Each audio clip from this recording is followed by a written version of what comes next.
Honey Blaze here, and I'm back with another video. Let's just jump right into it. If you are new to this channel, I speak all things healing, spiritual wellness, soul care, meditation, alternative therapy, yoga. Just look at this channel as like black girl magic, healing, ancestral vibes. Yeah, if that made any sense at all and you still feel like sticking around, just go ahead and subscribe to the channel. And if I say something that makes sense to you or resonates with you as I continue to speak, go ahead and like this video and share it with your platform. Let them know that I'm here. I want to grow. So today I want to talk about dealing with family members who have not or are not willing to heal.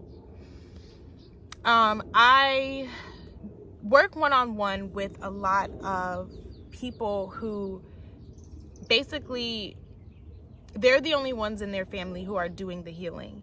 And I myself am a chosen one, and I attract a lot of chosen ones as clients. And I'm constantly explaining the fact that chosen ones are usually the ones in the family who are able to see like the negative patterns that exist within the family, and they're the ones who are being called to break those patterns, to not live the way their family has been living for years and generations and generations and generations.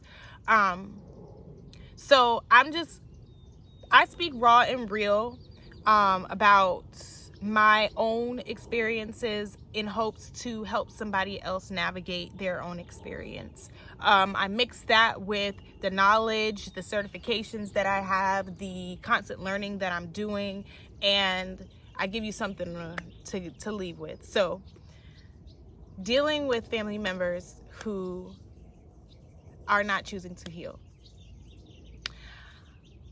Mental health issues are very prominent within my family, and I strongly feel as though mental health issues you can either learn to cope with them depending on the level that you are experiencing the mental health issue, and you also have the ability to completely eradicate it and heal altogether. I have noticed within my family that there is a lot, as I said, of mental health issues, but there is no desire to actually heal.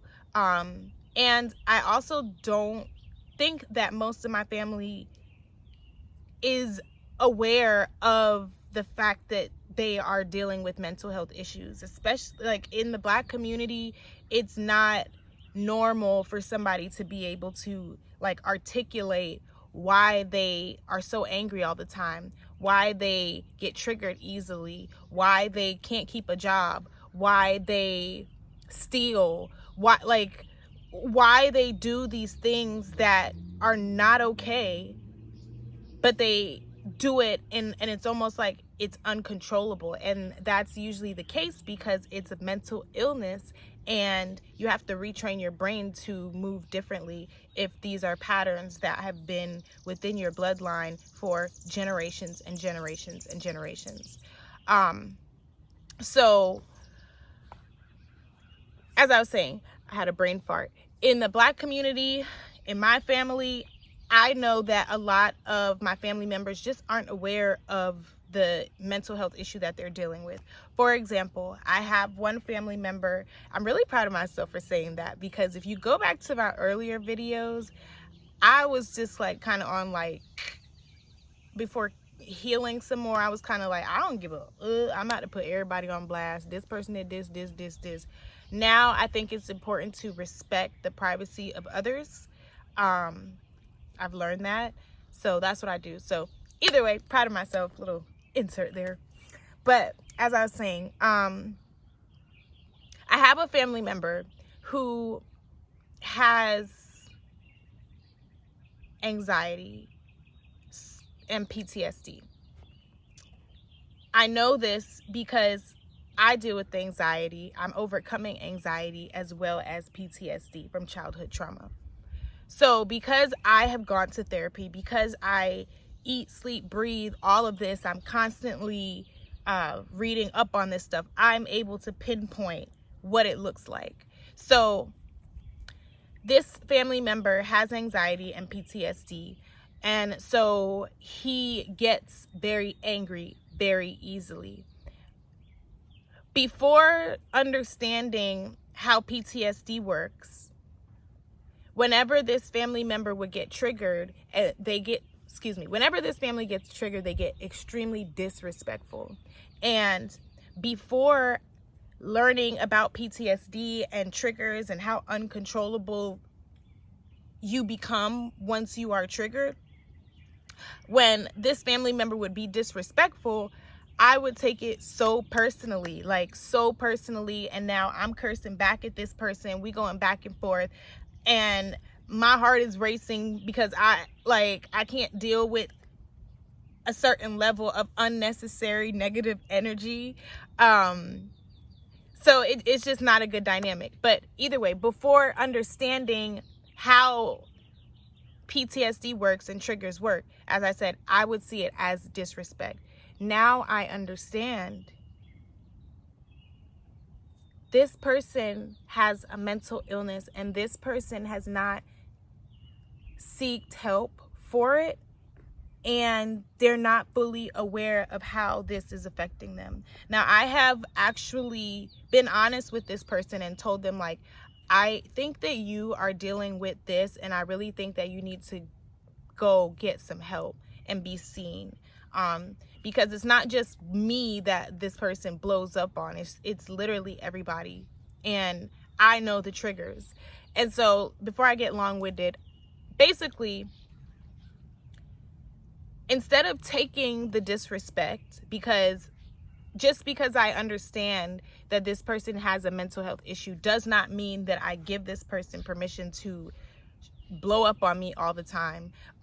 There was a moment in time where I was practicing toxic positivity, where I was like, well, they do have this issue, so they can't help it. I forgive them. It's okay.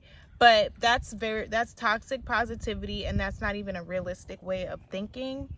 In reality, this person may not have control of their actions all the time, but this person is grown enough to understand that their actions are wrong. And you know this, and I know this because this person will apologize later on and acknowledge that, that was wrong. So that also means that to a degree, this person is okay with continuing this cycle of basically having a bad temper and not being able to control it. Because that is the case, out of love for myself and just caring for my own mental health, I cannot put myself in a position to constantly be blown up on simply because this other person has this issue. So now what I do is I put up boundaries. And that boundary looks like not having certain conversations. That boundary looks like not being as accessible. That boundary looks like not allowing this person to get but so close to me until this person gets help. And so I'm just giving that little background or whatever, just to tell you that you don't have to deal with your family's bullshit. There is a lot of mental illness that runs through the Black community. The conversation has been started. So now it is at the point, I feel personally, that it is at the point where folks have the choice to go get help. And if folks don't want to make the choice to go get help, then folks have to deal with the consequences of not getting help. And those consequences look like people distancing themselves. You shouldn't have to deal with your uncle who, I don't know, who has anger issues or who I had a whole I had a whole analogy in my head. That's what it is. Who is like misogynistic, and that's not necessarily a mental health issue, but I'm just trying to give you an example of like, you shouldn't have to deal with somebody who does things that are not okay, but they're aware of the fact that they do things that are not okay, but they're not taking action to change that. And their actions affect you in a negative way. I feel like I'm just too grounded and my words are just like coming out like gibberish, but I'm hoping I'm making sense. So that's that on that. Boundaries. When dealing with family members who have mental health issues, you have to put up boundaries while also giving them grace. Learn their triggers so that you can stay away from that version of them, but also not put yourself in a position to have to be stepping on eggshells around them. That's where that boundary comes into place. So that looks like maybe only coming around them when there are other groups of people around, because maybe they're not going to act like this if more people are around, type thing. Maybe only having certain phone calls with them. I don't know. That's something that you would have to figure out. But boundaries, and don't feel bad for having these boundaries, putting these boundaries into play. We got to heal. I want to go more deeper into this conversation when I guess I'm less grounded and my brain is like not having these like farts. But I didn't really like plan anything. I just was like, I want to talk about this right now, and I'm just out here. I had a client session, but the client canceled on me, so I was just already out here, and I'm like, let me talk about that. So you don't have to take abuse from your family members who refuse to go get help for their mental illness. That's basically what it boils down to. Put them boundaries up. Family ain't nothing but a word when that family is impeding on your own mental health. That's my story, and I'm sticking with it. I love you. Mean it. Bye.